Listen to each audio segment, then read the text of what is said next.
Bismillahirrahmanirrahim. Dear students of class 10, as we were doing mathematics, National Book Foundation and curriculum based on national curriculum, and we have started exercise 3.3. We have done question 5 all parts, question 6 a part all parts, then we have only question 6b part is left. So in question number b it is written, if matrix of coefficients of 5x minus 4y equals to 30, 10x minus ky equals to 60 is singular, then find the value of k. So let's solve this question.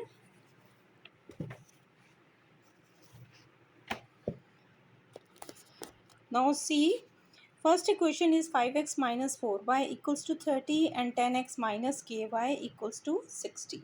So यहाँ पर आप इनको एक matrix form में लिख लें दोनों को, और उसके बाद आप देखें कि इसके कोफिशिएंट्स को आप सेपरेट कर लें। 5 माइनस 4 10 माइनस के एक्स वाई वेरिएबल्स हैं, 30 60 इनके कॉन्स्टेंट्स हैं। तो इसको आप इक्वेशन की फॉर्म दे दें, यानी आप फर्स्ट मैट्रिक्स को A then capital X then B suppose कर लें। उसके बाद आप ए का जो है ना डिटर्मिनेंट फाइंड कर लें, उसी तरह क्रॉस मल्टीप्लिकेशन करें, सेंटर में माइनस का साइन हम रखेंगे, इससे आपको के की वैल्यू इजीली मिल जाएगी। ठीक है, इस इक्वेशन को 0 के इक्वल रखा, -5k + 40, माइनस माइनस से कैंसिल आउट हो जाएगा, और 5 8 40 होते तो के की वैल्यू इजीली 8 फाइंड होगी। इसमें आपको सिर्फ इतना ही कहा था कि के की वैल्यू फाइंड करें, तो हम जस्ट ए डिटर्मिनेंट से के की वैल्यू फाइंड करेंगे, और चूंकि के की वैल्यू 8 है, 0 नहीं है, तो हम लिख सकते हैं कि yes it is singular. Now come on the 7th part. B भी डन हो गया। Question 7, use matrix inversion method to solve the following system of linear equation if possible. First equation है इसमें 4x + 3y equals to -6, then x + 2y equals to 1। तो आप इस पर आ जाएं, इसको मैट्रिक इन्वर्जन मेथड से करेंगे, जैसे एक पार्ट करेंगे वैसे ही इसके ऑल पार्ट्स करेंगे। इसमें आप ग्रामर रूल यूज़ नहीं करेंगे। A X equals to B, तो ए जब शिफ्ट होगा तो it will be A inverse into B. ए अब जस्ट एक मैट्रिक्स को ले लें, 4 3 1 2 एंट्रीज हैं इसकी, इसको क्रॉस मल्टीप्लाई करें और ए डिटर्मिनेंट की वैल्यू फाइंड करें। 8 - 3 विल गिव यू 5। अब इसका एडजॉइंट ए फाइंड करें। इसमें मैंने कहा P stands for primary values, S stand for secondary values. Secondary के साइन चेंज किए, प्राइमरी की प्लेसेस चेंज की, तो 4 2 शिफ्ट होकर 2 4 हो जाएगा, और 3 और 1 पॉजिटिव थे तो ये -3 और -1 हो जाएगा। उसके बाद आप इसको जस्ट सॉल्व करेंगे, फार्मूला लगाएंगे, A inverse equals to adjoint of A divided by A determinant.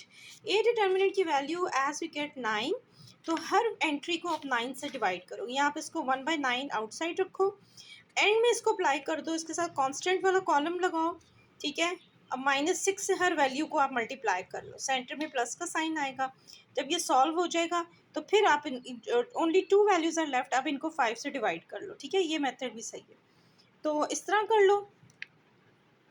उसके बाद आपके पास आ गया 5 3 = 15 -5 एंड 5 2 = 10, तो -3 और 2 एक्स वाई की वैल्यूज़ आ गई, यानी एक्स हमारा -3 है और वाई हमारा 2 है। ठीक है, इसमें आप पीछे देख लें कि हमारी क्या वैल्यू आई थी। ए डिटर्मिनेंट 5, यहाँ बाय मिस्टेक 9 लिखा हुआ है, एक्चुअली ये 5 ही है। अच्छा, सोल्यूशन सेट में आ गया -3 and 2। अब इसका सेकंड पार्ट भी देख लें, उसमें भी 2 इक्वेशंस हैं, कोफिशिएंट्स को सेपरेट कर लें। स्टार्ट में -1 5 2 4, उसके बाद एक्स वाई 1.5 और 3, इसमें एक डेसिमल वैल्यू 1.5 भी आ रही है। A X equals to B है, मैट्रिक इन्वर्जन मेथड का formula X equals to A inverse into B. अब ए डिटर्मिनेंट फाइंड करें सिर्फ एक मैट्रिक्स से, तो आपके पास आ जाएगा -4 -10, it will be -14 which is not equal to 0, तो ये भी सिंगुलर मैट्रिक्स है। एडजॉइंट ऑफ ए फाइंड करें। ठीक है, प्राइमरी की प्लेसेस चेंज करें, सेकेंडरी के साइन चेंज करें। उसके बाद A inverse adjoint of A determinant, आप ए डिटर्मिनेंट है -14, तो इसको हमने बस सॉल्व करना है। एवरी वैल्यू -14 से ही डिवाइड होगी, लेकिन हम इसको एंड में करेंगे। पहले हम इसको 1.5 और 3 इन दोनों वैल्यू से मल्टीप्लाई कर लेंगे। ठीक है, 4 × 1.5 एंड -2 × 3। ठीक है, उसी तरह हम जैसे फर्स्ट रो को कॉलम से मल्टीप्लाई करते हैं, मल्टीप्लिकेशन का जो रूल है वही अप्लाई होगा। -5 × 1.5 एंड -1 × 3। उसके बाद जब ये सॉल्व हो गया तो अब आप इजीली इसको -14 से डिवाइड करो। डिवाइड करना आप अपना कैलकुलेटर भी यूज़ कर सकते हैं। then you will get x equals to 0 and y equals to 3/4. तो सोल्यूशन सेट में आपकी ये दो वैल्यूज़ आ जाएगी। सिमिलरली इसी तरह आप इसका थर्ड पार्ट करोगे, उसमें भी इक्वेशन 1 इक्वेशन 2 आर गिवन और इनका ऑर्डर सेम कर लो, यानी x के नीचे x की वैल्यू, y के नीचे y की वैल्यू। शिफ्टिंग से आपका ऑर्डर सेम हो जाएगा। उसके बाद जब प्रॉपर दो वैल्यूज़ इक्वेशंस बन गई, इनके मैट्रिसेस बनाएं, कोफिशिएंट्स को सेपरेट करें, 16 2 24 3 xy 10 15। A X equals to B matrix inversion method का फॉर्मूला है, ठीक है। एक्स वेरिएबल को लेफ्ट साइड पर रखेंगे तो ए इन्वर्स इंटू बी हो जाएगा। यहाँ से ए डिटर्मिनेंट फाइंड करें, क्रॉस मल्टीप्लिकेशन और नेगेटिव साइन, ये दो बातें याद रखें। इससे आपको 48 माइनस 48 ज़ीरो की वैल्यू मिली। ज़ीरो से ये नॉन सिंगुलर हो गया तो नॉट पॉसिबल, यानी हम इसका आगे से फर्दर सोल्यूशन सेट फाइंड नहीं कर सकते। अब आप इसके लास्ट पार्ट पर आ जाएं। Last part is 9 minus X equals to 7y 14y plus 2x equals to 80। इसमें भी वैल्यूज़ आगे पीछे हैं, पहले आप इनका ऑर्डर सेम करें, ठीक है। x के नीचे x की वैल्यू आए, y के नीचे y की वैल्यू, और इनको इक्वेशन 1 2 3 का नेम दे दें।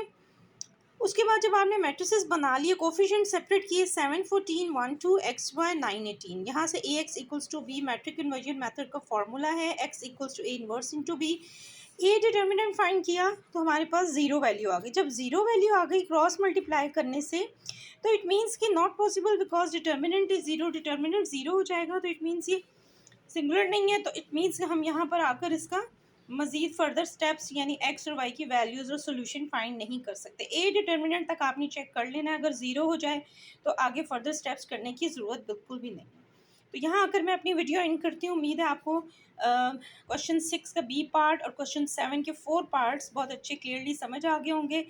तो अगर आपको कोई इसमें क्वेरी हो इन पार्ट्स में तो आप कमेंट बॉक्स में मुझे अपनी क्वेरीज से इन्फॉर्म करें, और अगर आपको तमाम क्वेश्चंस अच्छे समझ आ जाएं, चैनल को सब्सक्राइब करें, वीडियो को लाइक करें, अपना बहुत ज़्यादा ख्याल रखें। अल्लाह हाफ़िज़।